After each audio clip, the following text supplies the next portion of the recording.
여러분, 지금 지갑 한번 열어보실래요? 아마 거의 모든 분들 지갑에 이 로고가 박힌 카드가 하나쯤은 있을 겁니다. 바로 비자죠. 우리가 매일같이 쓰면서도 사실 이 회사가 얼마나 거대한 돈의 제국을 만들었는지는 잘 모르는 경우가 많아요. 실적은 계속해서 사상 최고치를 찍고 있는데 이상하게 주가는 시장의 스포트라이트를 막 받는 느낌은 아니란 말이죠. 오늘 월스트리트가 어쩌면 놓치고 있을지도 모르는 비자의 진짜 가치, 그 비밀을 한번 제대로 파헤쳐 보겠습니다. 네, 바로 이겁니다. 이게 오늘 우리가 풀어야 할 가장 큰 숙제예요. 자료를 뜯어보면 비자는 정말 말 그대로 돈을 쓸어 담고 있거든요. 그런데 투자자들은 뭔가 확신이 없는 듯한 그런 모습이에요. 과연 시장이 뭔가 중요한 걸 놓치고 있는 걸까요? 아니면 반대로 우리가 아직 모르는 어떤 위험이 숨어 있는 걸까요? 그래서 오늘 딱 세 가지 핵심만 짚어보려고 합니다. 첫째, 비자가 어떻게 그냥 카드 회사가 아니라 서비스형 결제라는 거대한 기술 플랫폼으로 변신하고 있는지 그 내부 구조를 들여다볼 거고요. 둘째, AI나 스테이블 코인 같은 새로운 기술의 파도를 위협이 아니라 오히려 기회로 삼는 비자의 영리한 전략을 살펴볼 겁니다. 그리고 마지막으로 이 모든 걸 종합해서 투자자 입장에서 비자의 미래가 어떻게 그려질지 세 가지 시나리오로 딱 정리해드리겠습니다. 자, 그럼 첫 번째 섹션부터 바로 들어가 보죠. 비자가 얼마나 압도적인 돈 버는 기계인지 그 숫자를 직접 한번 확인해 보겠습니다.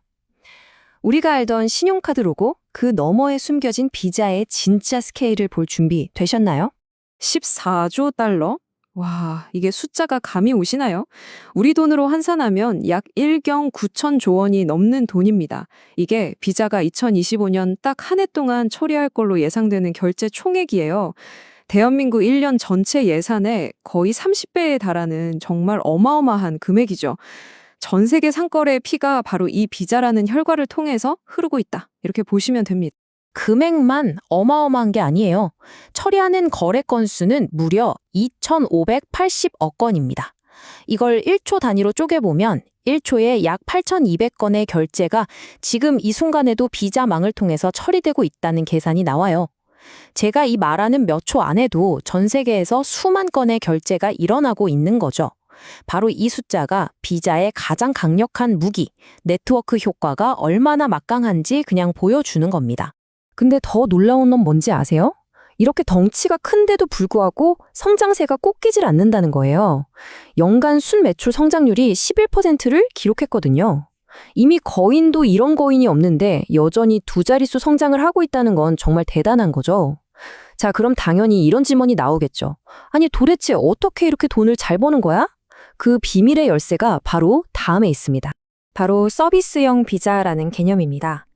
요즘 아마존의 AWS나 구글 클라우드처럼 인프라를 빌려주는 걸 하이퍼스케일러라고 부르잖아요. 비자가 바로 자기 자신을 결제업계의 하이퍼스케일러라고 부릅니다. 이게 무슨 말이냐면 우리가 수십 년간 전 세계에 깔아놓은 이 엄청난 결제 고속도로를 당신들에게 빌려줄게. 그러니까 당신들은 그 위에서 마음껏 당신들만의 결제 서비스를 만들어봐. 바로 이겁니다.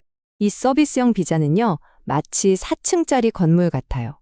1층 파운데이션은 건물의 뼈대, 즉 전 세계 돈이 흐르는 거대한 배관망이고요. 2층 서비스는 그 배관망 위에서 쓸 수 있는 레고 블록 같은 거예요. 사기를 막는 보안 시스템이나 카드 정보를 암호화하는 토큰 기술 같은 것들이죠. 3층 솔루션은 이 블록들을 조립해서 만든 비자 다이렉트 같은 완제품이고요. 마지막 4층 액세스는 개발자들이 이 모든 걸 쉽게 가져다 쓸 수 있도록 열어놓은 정문, 즉 API입니다.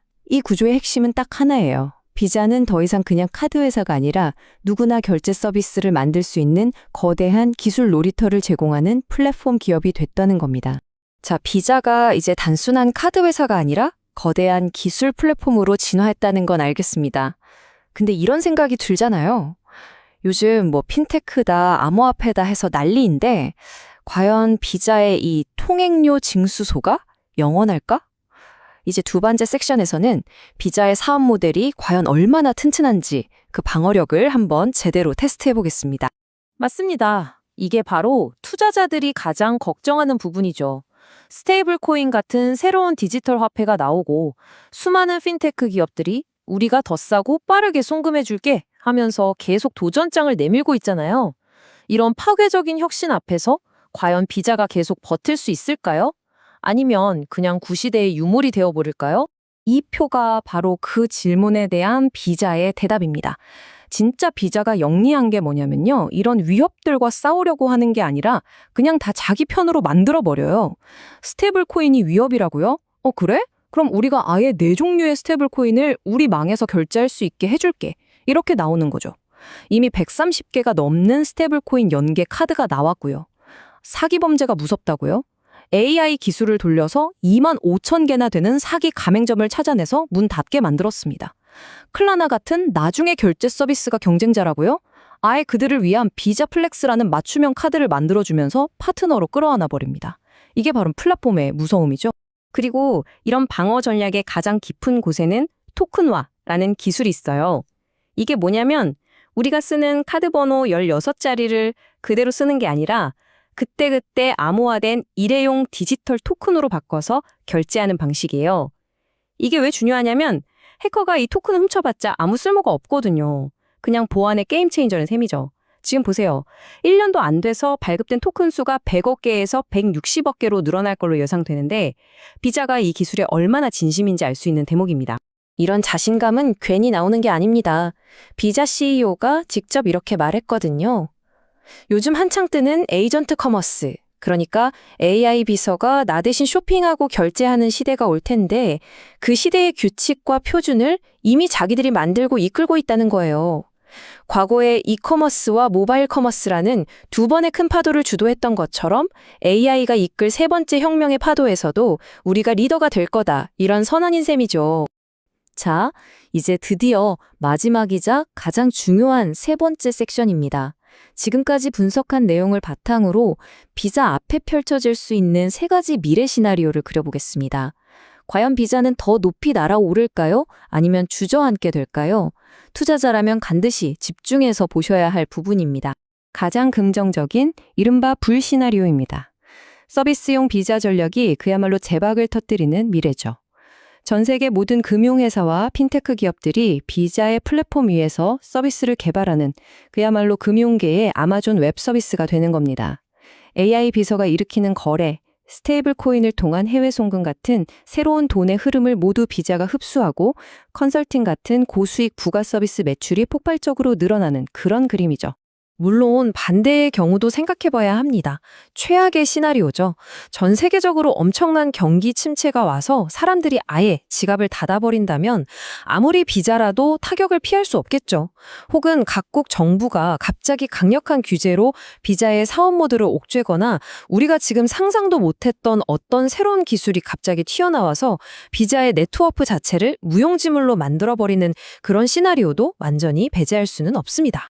그리고 현재 데이터로 볼 때 가장 현실적이고 가능성 높은 시나리오는 바로 이겁니다. 이건 비자의 CFO가 직접 밝힌 가이던스에 기반한 건데요.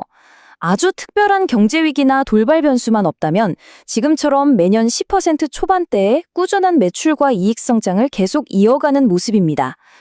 폭발적으로 성장하진 않더라도 그 어떤 기업보다도 안정적으로 부를 쌓아가는 복리 기계로서의 역할을 충실하게 해내는 거죠. 자, 오늘 분석을 마무리할 시간입니다. 이 모든 이야기를 종합해보면 결국 이 질문 하나가 남는 것 같아요.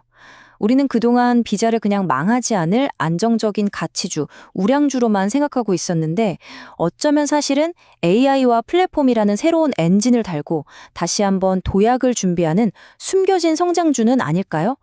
이 질문에 대한 답을 각자 찾아보는 것, 그게 바로 비자라는 거인을 제대로 이해하는 첫걸음이 될 겁니다.